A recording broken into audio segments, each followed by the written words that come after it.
Favorite book of 2020. Fable Crate, book box, book.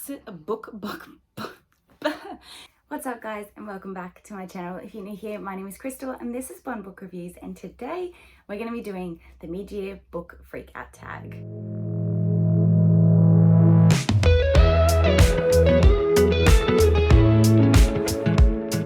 Now, I know that everyone under the sun is doing these at the moment, so I'm sorry if this is repetitive and you don't really feel like watching this, but I hope that you stick around because my answers are hopefully going to be different to everybody else's. We shall see. This will address some of the things that have gone on in the first half of the year, but then I will also be answering a couple of other questions at the end about some extra statistics and things that don't get covered by the questions. So hang around for the end if you want to hear some extra stuff that don't get covered by the book freak out questions. So I will tag the original creator of this tag down below if I can find them. Otherwise, I will also have the questions down below as well. So if you want to do this, you can do it yourself. But I'm pretty sure everybody does this every year, so it's pretty easy to get access to it if you can't from my video, from somebody else's. The first question we have is, what is our favorite book of 2022?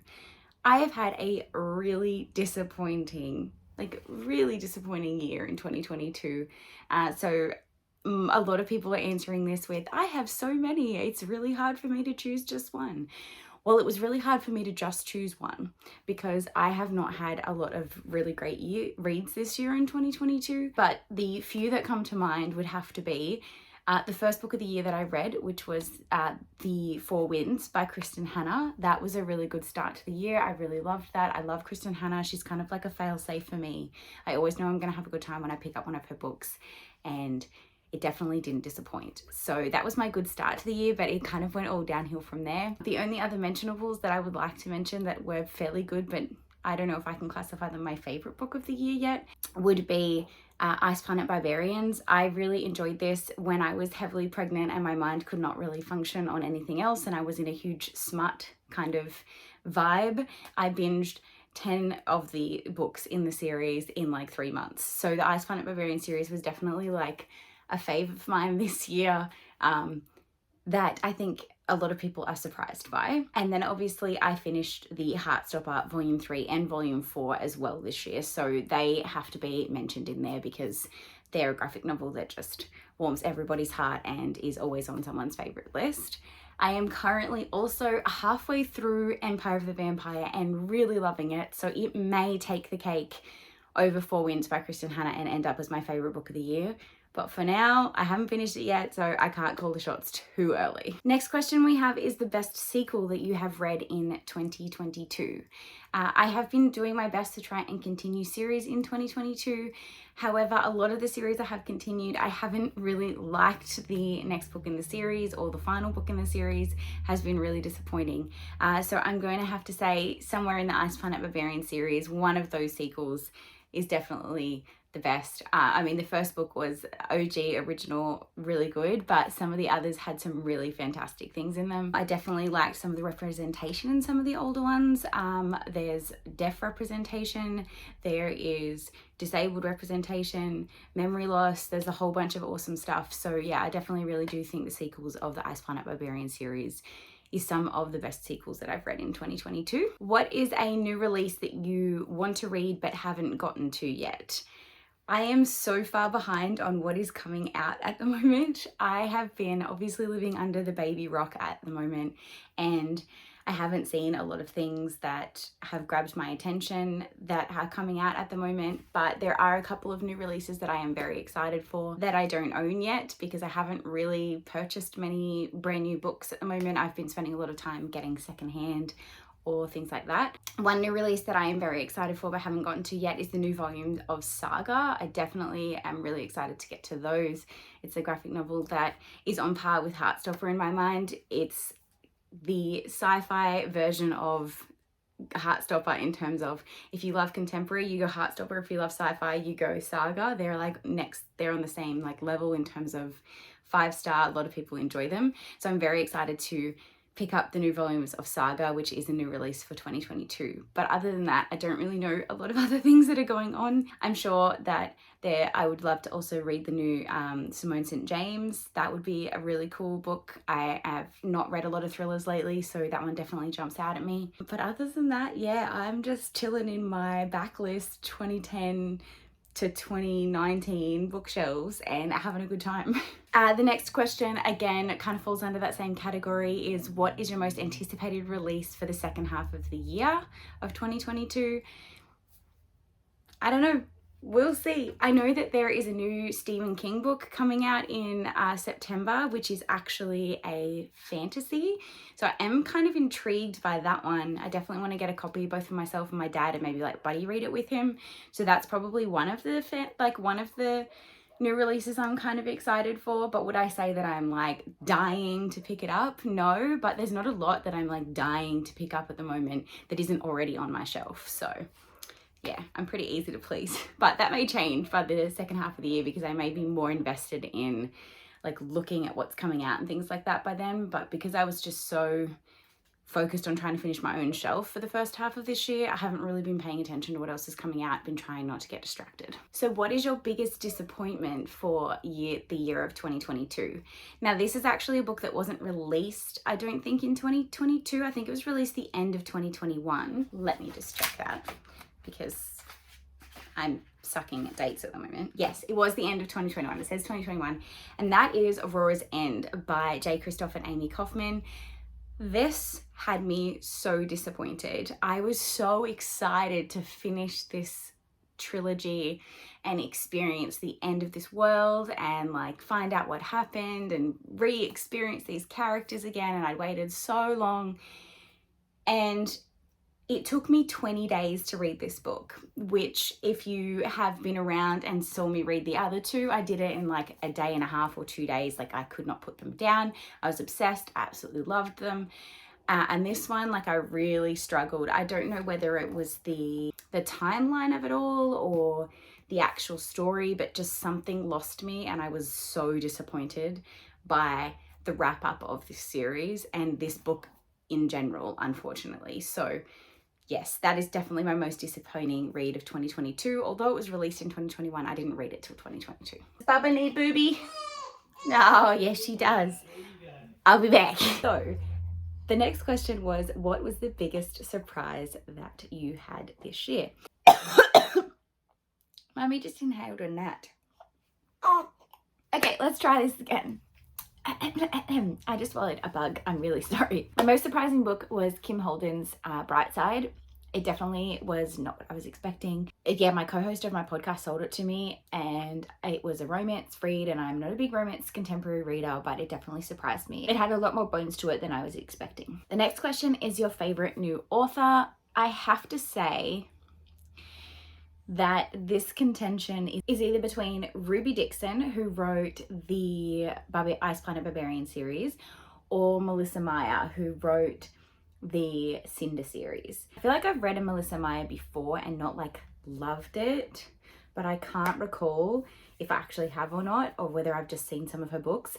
But I really enjoyed Cinder. So I think she's like a new favorite author that may not have been an author before, so it still kind of counts. My newest fictional crush would have to be, I don't know, probably Vector from Ice Planet Barbarians. Like I don't have an alien thing or anything, but like he's just so innocent and charming, and I just love their ability to like fumble through the language barrier, and he's just so cute. But pretty much any of the romance interests in those thing are very, very interesting and memorable, obviously. I'm not a huge fictional crush person. I don't usually have book boyfriends, but those were definitely ones that were memorable and they'll stick with me. Next up, we have our newest favorite character. For this, I would have to say that I have a group of characters that are my new favorites, and that would be the Booze Maidens from Rat Queens. I read this one on Beckett and the Books recommendation, and the characters in this are amazing. They are so full of sass, and yeah, I really loved it, and they're definitely some of my new favorite characters, but I cannot pick one yet that is my favorite out of all of them because they're just so like, it's kind of like Friends, when you watch Friends and you can't pick your favorite because they all just like intertwine with each other so well. That's what I feel about this group of girls. I'm really sorry if you can hear hiccuping in the back, but I had to bring Adeline in here because she had a feed and her daddy's vacuuming. So if you can hear baby cooing in the background, I'm sorry. What is a book that made you cry? Well, with this one, I obviously have to do The Four Winds by Kristen Hanna. I was a blubbering mess reading the end of this. She has the ability to write characters in a way that you just feel for them. And when something happens at the end, I was just, it was all kinds of messy. Let's just be thankful I wasn't vlogging that day. What is a book that made you happy? For this one, I have to say Sunset Spring by Kaysen Calendar. This was a surprise book that is a really short, Audible only audiobook. I think it's only like 3 hours long, but it just made me so happy. Like, the characters in this were just so warm and bubbly and well represented, and yeah, it just made me smile the whole time I was listening to it. The narrator was really awesome, and the actual storyline, although like not a lot happened, it felt like a lot happened in the really short space of time that we did have. So it definitely did make me quite happy compared to other books that I've read. It's probably the one that stands out. Either that one or Gracefully Grayson, which was just such a good, well represented story. This follows the story of a transgender character who is finding their sexuality, and they're at school and they want to be part of a school play, but some people are happy for them to be and others are not, and it is just really well done. And the way that it all rolls in together and the emotion and the confidence that the character has by the end of the story just can't help but make you smile. What would be the most beautiful book that you have bought or received so far this year? I would have to say the most beautiful books that I get are usually my Fable Crate book box books. However, I have to say that this year, I think that some of my favorite books that I have received that were stunning are actually backlist books that weren't released in 2022 that I just found and like cover bought. So my friend is here, so we're going to do this in 3 parts. Addie now has the hiccup, so I'm sorry if you can hear that in the background. Oh my god, welcome to the new chaos that is Born Book Reviews with the newborn. So where were we? Most beautiful books. Let's get there. I had a book in mind and now I've just like completely forgotten. I have a feeling this is going to be on a lot of people's lists, but House of Sky and Breath, like, come on, it has to make it on this list. It is absolutely stunning. I definitely agree with Rye from Rye's Reading Corner about these inner about these inner pages and just the simplicity of the cover. Now hers obviously has the beautiful gold moon on it, mine doesn't, but just this dust jacket is just stunning, and the inner pages are just gorgeous, and so that's probably why it's one of the most beautiful books I've got this year. But I think the one that takes the cake is the one that I got in my Fabled Nights subscription box, and that is Honey Trap by Tate James, which has the beautiful bee sprayed edges and like signed book plate, stunning, just gorgeous all the way around. Oh, gold embossing. That's probably the most beautiful book that I received in 2022. It's so beautiful, I'm afraid to read it. I'm gonna have to get the KU version and read it that way because I don't want to read the physical. Now we also have a question, which is, what books do you need to read before the end of the year? Well, just some of them. But the ones I really want to prioritize is obviously I want to continue to complete Buzzwordathon. I want to obviously try and continue to get to my 22 books for 2022. I have 1, 2, 3, 4, 5, 6, 7, 8, 9, 10, 11. I have 11 of them left, so I am on track. Obviously I'm halfway through the year and I've read half of them, so I mean that's great. And I also would like to try and obviously continue series. Like that's like they were the goals that I wanted to try and get through. Anthony's now vacuuming. Oh my god, if you can hear that, I'm sorry. So yeah, they're the ones I want to try and get to before the end of the year, but in terms of like which ones I'm going to be prioritizing, I have no idea. Whatever my mind takes me to. But let's talk about some facts and figures in terms of how I am going with my reading goal. So my reading goal for 2022 was 100 books, and so far I have read 52. So I am 2 books ahead of schedule for the year. We will see how that continues moving forward. I did have a lot of spare time in the first 6 months, but I didn't have a lot of brain capacity. Now I have the brain capacity, but not the time. So we will see what happens. Now, the version of the book tag that I saw did have a question that was my favorite book adaptation for the year. It goes Golden Crown, no question whatsoever, to Heartstopper. I know it's not a movie adaptation, but it is an adaptation, and it was so well done, so cute, so bingeable, so rewatchable, perfectly cast. Yeah, just 100% Heartstopper gets that without a doubt. So if I look at some of my statistics for the year, obviously I said I've read 52 books. That is over 14,000 pages of reading. And I have listened to over 350 hours of audiobook. My most read genre at 22.9% is fantasy. Are we surprised? Closely followed by sci-fi and romance. And obviously that is because I read 10 sci-fi romance books this year.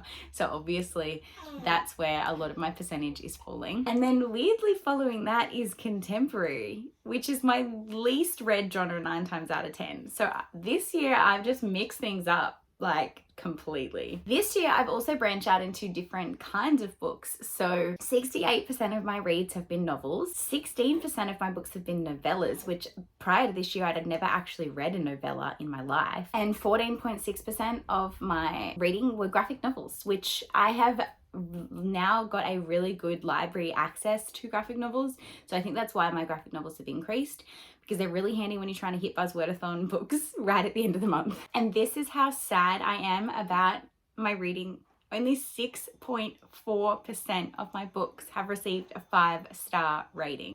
6.4%. Like, what the hell is going on? Why can I not get 5-star reads? Have I just forgotten how to read and what I like to read? Is this my problem? I have no idea. In saying that, 55% of my books have got a 4-star rating.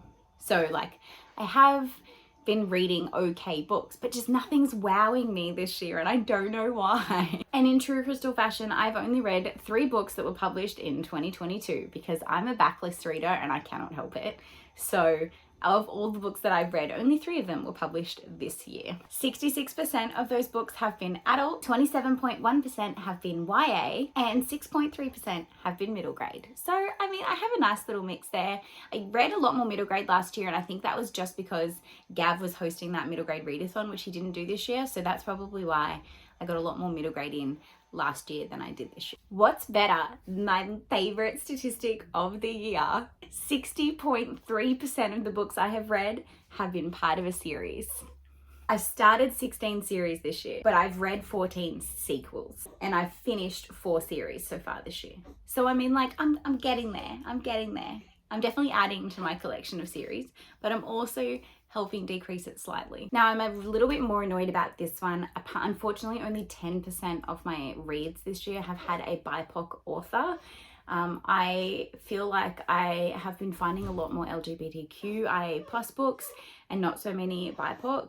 However, I am going to make a conscious effort to try and change that in the second half of the year. And my books are pretty split between new authors and returning authors in terms of who I'm reading from, with 58.3% being from new authors and the remaining being from authors I'd already read from before. So I am still branching out and trying to find new authors, but I'm also sticking with my tried and true. I love these authors. So there you have it. That's how Adeline and I are going in 2022 for the first half of the year. Let me know how you're going in the comments down below. If you have any standouts, if you could agree or disagree with any of the books that I've mentioned today. And until next time, guys, if you don't have a comment to drop, leave a baby emoji in the comment and say hello so we can help our channel grow. Until next time, guys, have a great weekend and happy reading. Bye. Bye.